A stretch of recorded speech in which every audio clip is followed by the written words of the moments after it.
Hey everyone, we're here at Buchla and Friends 2026. I'm Nick from Buchla, and we're talking to some of the visionary independent creators, designers, instrument builders here at Buchla and Friends this year. I'm here with Adam from Terraphones, and I'm stunned at sort of the beauty of this instrument. It's a little inscrutable at first glance, but I was listening to it, it sounds gorgeous, and I'm just loving all of the ideas here. Tell me about it. Yeah, so this is my instrument, Nymira.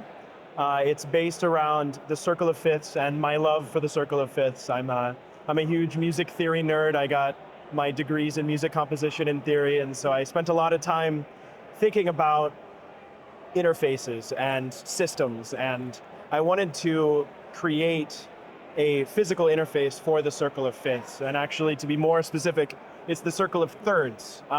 So it's laid out where it gives you access immediately to major, minor, and diminished chords. And then with a little bit of tricks, you can do a lot of different chord combos that create major sevens, major nines. You can do some crazy jazz, sharp 11s if you want. It's almost like John Coltrane designed the omnichord. Yeah, right. No, I love the idea of having like a circular interface where whatever key you're playing in, you can move to another key and still play the same progression very easily. It all maps the same way.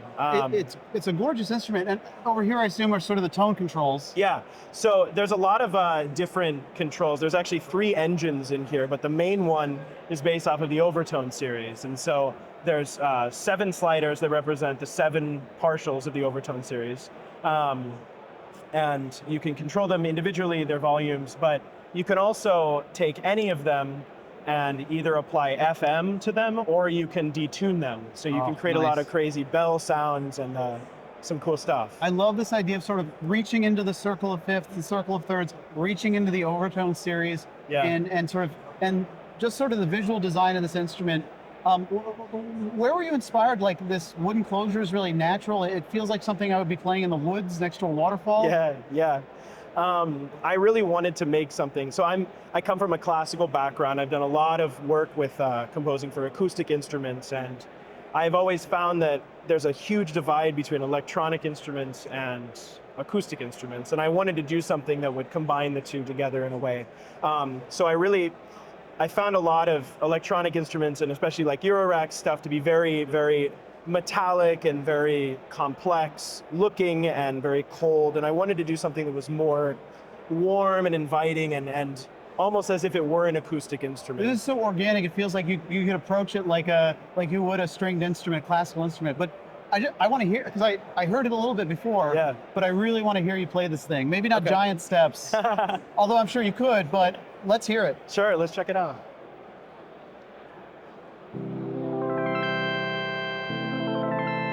So the slider is sort of how you interact with the notes in the chord. Yes. So you have major and minor chords around the outside, and then diminished chords on the inside. And so the way that it's laid out is in thirds. So if you want to play a simple triad, but you can also extend it, play a major 7 or a major 9. So you press, these are major because they're pointing upwards, right? Minor. Sorry. So these are major. Yeah. And then you add, so if I play. Yeah, go ahead.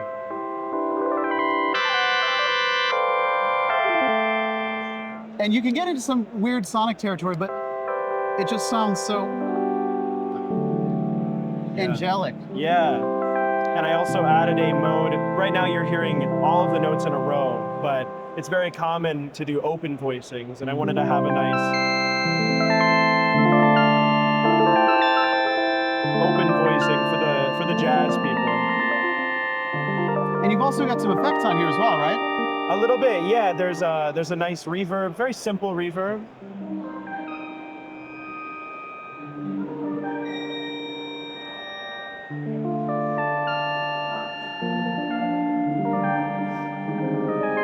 And you can also, as I said, you can get into some weird territories by detuning some partials.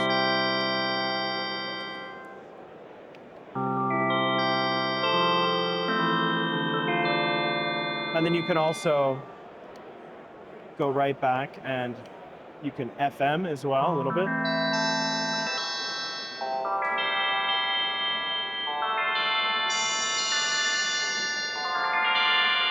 You can get pretty odd if you go a lot of reverb, a lot of attack.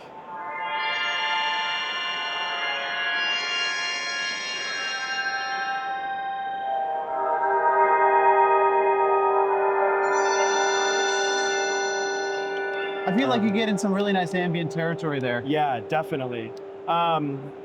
There's a couple extra modes too. I really like the sound of the classic Juno synth, so I wanted to do sort of a square wave, pulse wave.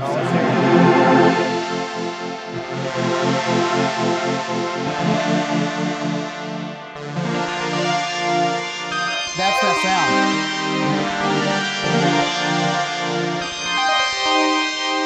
And this mode also has triangle and some others, a sawtooth as well. Also, you're bringing in the various wave shapes with those sliders over there. Nice. And then this is my personal favorite mode, is granular mode. So it takes a little bit of the additive mode where you have 4 of the partials, but you also get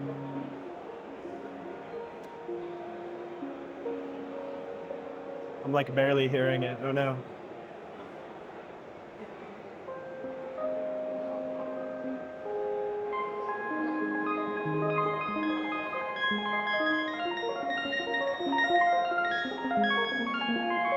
Absolutely gorgeous.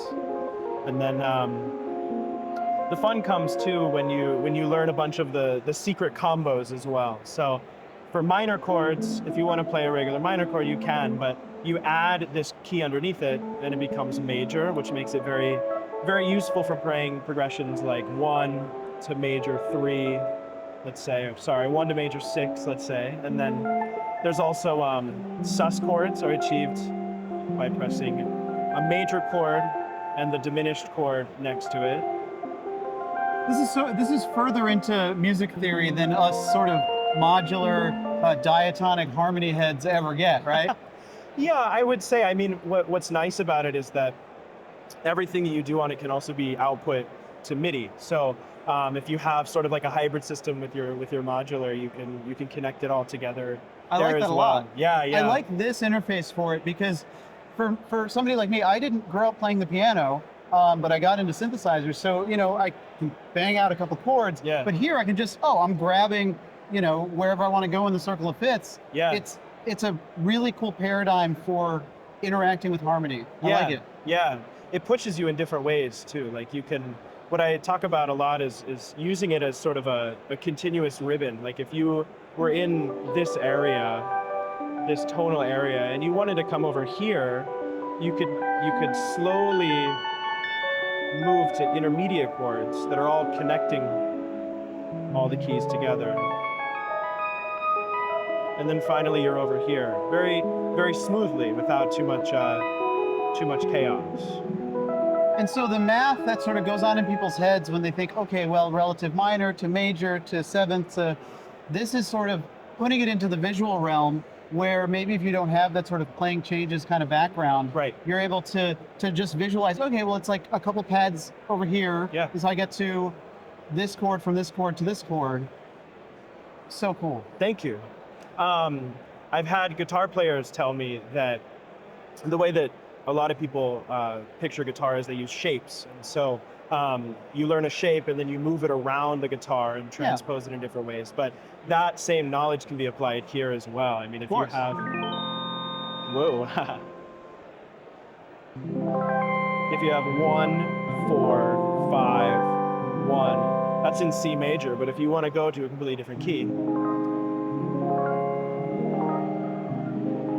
So beyond just moving a chord shape, you're moving shapes of multiple chords around the circle of fifths. Yeah. It's like, it's totally fractal. Yeah. Right, you're zooming out one level of the fract. It's so cool. Yeah, I like that. I'm going to use that actually. Oh yeah, no, no copyright. But no, it's fun to play with. It's fully standalone. There's 2 surface transducers on the inside. So if you're playing it unplugged, you actually hear the sound coming through the walnut enclosure as well. And so it makes for a really fun companion just on the couch or in the middle of the forest, like you said. I'm a big fan of instruments that you don't need to have it plugged into anything, just to sort of like sketch on, your ARP 2600s. Even some of the instruments here have, built a little built-in speaker, goes a long way. But I think the question on everybody's mind is, how do I get one of these? Terraphones.com, they're available now. I'm making, for my first batch, I went live on New Year's Day, so we're brand new. The first batch, I'm making 50 of Nymira, and then I have another instrument also made out of walnut called So small Aurelia. batch, Yes. like one would, expect from like a violin or a cello. Yeah. Very there's nice. there's only 50 available for now, but if things go well, we're gonna keep cranking them out. But, And yeah. sorry, you said your other instrument. Oh yeah, Aurelia. It's a wind instrument as well, along similar lines where it's very approachable for a lot of people. So check it out, terraphones.com. There's also my socials. I've made a lot of videos playing and doing a lot of stuff on there too. So. And how are you liking Buchla and Friends so far? Oh my God, I'm like so happy to be here. Like, thank you for the opportunity also to do this. Because you're also on the East Coast, so Yeah. we're escaping the snowpocalypse to be here, which is really nice. That's right.